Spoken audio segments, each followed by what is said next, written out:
গরিব, এই শীতের মধ্যে শীতের কোনো পোশাক নাই, একটা কম্বল নাই, একটা ল্যাপ নাই।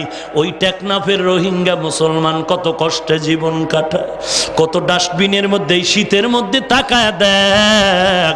গুলিস্তান ওই রাস্তার পাশে কত গরিব অসহায়, কিছু ধনী মানুষ দেখা যায় দুনিয়ার গোলাম হইয়া বেঈমানের দান করে, মুসলমান ভাইরে দান করতে চায় না। আল্লাহর নবী বলেন এরা কুকুরের মতো, খবরদার ইয়া আইয়ুহাল্লাযীনা আমানু লা তুলহিকুম আমওয়ালুকুম ওয়ালা আওলাদুকুম আন যিকরিল্লাহ।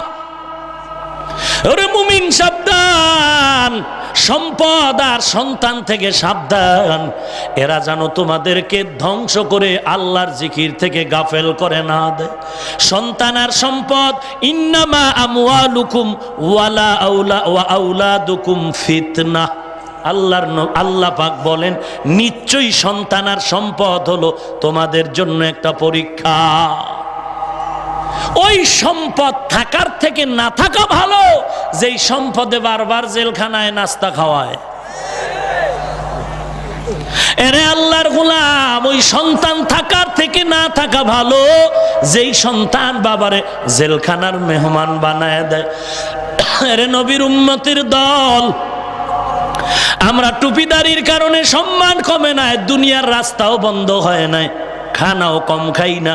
আমগো সার্টিফিকেটের অভাবে, চাকরির অভাবে আমরা টুপিওয়ালারা কোথাও ভিক্ষা করি নাকি? কথা বলেন। খানা কম খাই, ঘুমে ডিস্টার্ব না রে বাবা, তোমগো থেকে ভালোই খাই আলহামদুলিল্লাহ, অনেক ভালো খাই, টেনশন মুক্ত জীবন কাটাই। এরে আল্লাহর গোলাম, এটা রসুলের আদর্শের বরকত আর কিছুই না। আজকে তোমরা যারা যত গালি দাও, এত পায়ে ধরে ধরে বুঝাইয়ার পরও কেন টুপি পরতে চাও না?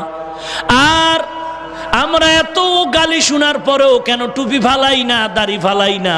কারণ হলো সরকার গোপনে আমগো টুপি দাড়ির কারণে ভাতা দেয়, দেয়নি? না না, হমানে গালি আর গালি, খাইলো দেশটারে মোল্লার দল, কয়নি? কথা কন না কেন? ওরে আল্লাহর বান্দা, বাংলাদেশের ইতিহাসে দেশ খাওয়ার মামলায় কোনো টুপিওয়ালার নাম নাই, টিন চুরির মামলায় টুপিওয়ালার নাম নাই, গম চুরি আটা চুরির মামলায় টুপিওয়ালার নাম নাই, দুর্নীতির মামলায় কোনো টুপিওয়ালার নাম নাই। অতএব দেশটা মোল্লারা খায় নাই, টুপিওয়ালারা খায় নাই, যারা বলে তারাই দেশটারে খাইলু।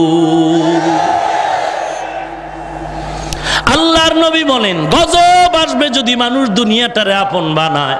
2 নাম্বার আর একটা নবী বলেন তারাকাতিল আমরা বিল মারুফ ওয়ান নাহিয়া আনিল মুনকার হুরিমাত বারাকাতাল ওয়াহি।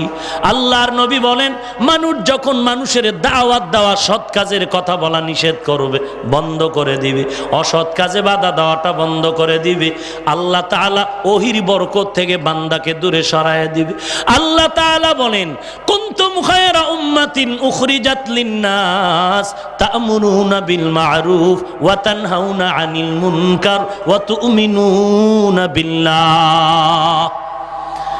আল্লাহ বলেন উম্মতেরে, আমার নবীর উম্মতেরে আমি দামি করলাম 2টা গুণের কারণে। এরা সৎ কাজের আদেশ দিবে, অসৎ পথে মানুষের বাধা দিবে। সৎ কাজের আদেশ কেমনে দাও? আল্লাহ পাক ভিন্ন আয়াতে বলেন ইয়া আইয়ুহাল্লাযীনা আমানু কু আনফুসাকুম ওয়া আহলিকুম নারা, নিজেও জাহান্নাম থেকে বাঁচো, আহালকেও বাঁচাও। ক্বালান নবিয়্যু সাল্লাল্লাহু আলাইহি ওয়া আলিহি ওয়া সাল্লাম আলা কুল্লুকুম রাইন ওয়া কুল্লুকুম মাসউলুন আন রাইয়াতিহি। আল্লাহর নবী বলেন সবাই দায়িত্বশীল, হাসরের ময়দানে সবার দায়িত্বের জবাব দেওয়া লাগবে।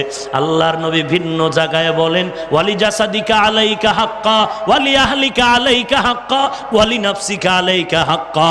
তোমার আহালের উপরে হক আছে, আদায় করো, না হয় আসামির কাঠগড়ায় দাঁড়াতে হবে। তোমার নফসের উপরে হক আছে, আদায় করো, না হয় আসামির কাঠ গড়ায় দাঁড়াতে হবে। আমি মাঝে মাঝে বলি, আল্লাহ না করুন হাসরের ময়দানে আমি হাফিজুর রহমান যদি বিপদে পড়ে যাই, আপনাদের কাছে কোনো প্রশ্ন জবাব দেওয়া চাওয়া হবে না। কিন্তু ভালো করে শুনে নাও, ও তাবলিগওয়ালা ভাই, ও পীরের মুরিদ ভাই, ও হাজি সাহেব, আল্লাহ না করুন হাসরের ময়দানে আপনার ছেলে, আপনার মেয়ে, আপনার স্ত্রী যদি বিপদে পড়ে যায়, 13-12 যদি মক্কায় হজ করো, 30 বছর যদি তাবলিগে কাটাও, পীরের দরবারে যদি এক চিল্লা দাও, খোদার কসম ওই